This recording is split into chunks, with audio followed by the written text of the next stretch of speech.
and virtually every pharmacy through one of the nation's oldest and largest PPO networks. And there are no physicals or health questions. You can't be turned down for any pre-existing conditions. You cannot be singled out for rate increases or cancellation due to medical conditions or claims. Call now. Proud sponsor of the NFL Alumni Association Caring for Kids program. The drug war in Mexico is now getting so fierce that 3 police chiefs want political asylum here in America.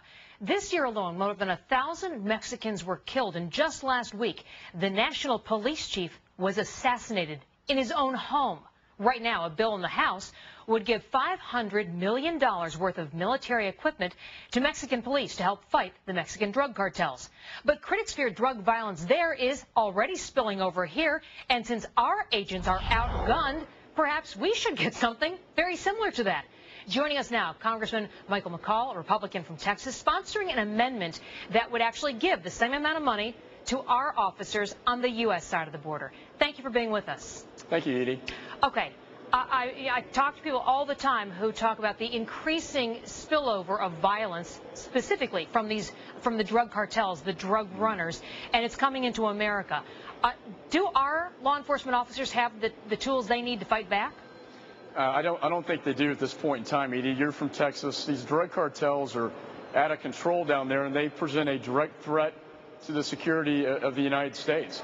They export drugs, human trafficking. In the post-9/11 world, it's unacceptable. What I am advocating is really a two-prong approach where we can provide military assistance, not money, but military assistance to take out these cartels where they are in Mexico, and at the same time provide as many resources here on the ground to federal, state, and local law enforcement, including the border sheriffs. Well, you know, as you mentioned, I am from Texas. I grew up there, and I recall as recently as 10 years ago, one of my favorite things to do was to drive down to Nuevo Laredo, go across the border, and you go into Mexico, and it was just beautiful. You can't do it now. I can't take my kids there. And frankly, the violence from the Mexican side of the border crosses over into Texas all the time. There are people that with guns, with drugs, with everything you can imagine coming across. And the fear with funding the Mexican authorities is that it's going to get in the wrong hands, that it could be the good guys who are killing the good guys. Well, that is one of the concerns that we have. The military strategy, if you will, is to have U.S. personnel on the ground assisting the Mexicans. They do call this a war. They put 30,000 of their own troops up on the Mexican border. They are at war currently with the drug cartels, and we need to win this war. We have an opportunity to take out these drug cartels, but we also have to man our own side of the border to give our people the tools they need to defend themselves from this great threat. You know, the best defense is a good offense. I think this is a good strategy. How significant do you estimate the problem is, not just in Texas, but along the rest of the southern border? Well, as you mentioned, the border towns have been decimated. This is completely out of control. I had a report called A Line in the Sand I issued a year ago talking about the threat of the drug cartels. And that's why I'm advocating this military approach to take them out where they exist in Mexico, but also beef up our personnel, you know, on this side of the border. And I think in the post-9/11 world, we need to have that debate about what's going on in Latin America and the threat that could be coming up across our borders into the United States. Yeah. We know there are terrorist organizations down there. All right. Representative McCaul, thank you very much, and we'll keep an eye on how this progresses and report back to our viewers. A menace in Texas has folks crawling up the walls.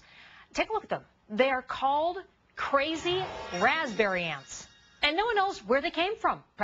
Possibly a cargo ship, folks say. But they do know this. They're spreading through Houston like wildfire and doing major damage. Nesting in electrical equipment like computers, even turning up at NASA headquarters. And so far, even exterminators can't stop them. Now, another bug story. This one's kind of strange. An alert postmaster heads off an ecological disaster in Pennsylvania. The Department of Agriculture says that they know who shipped 3 boxes from Taiwan to Philadelphia, to a suburb there. Now, the packages were labeled toys, gifts, and jellies. But then the postmaster heard scratching inside.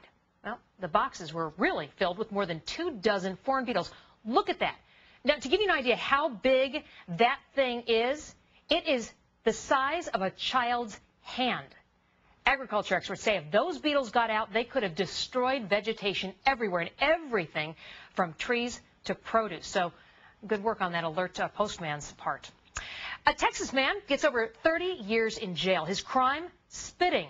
Why the judge is laying down the law so heavy, we'll tell you. Ooh. And remember all those cool gadgets James Bond used to track down the bad guys? Well, one police department is showing off some of its own gadgets, like technology that can spot criminals through walls. We'll show that to you next.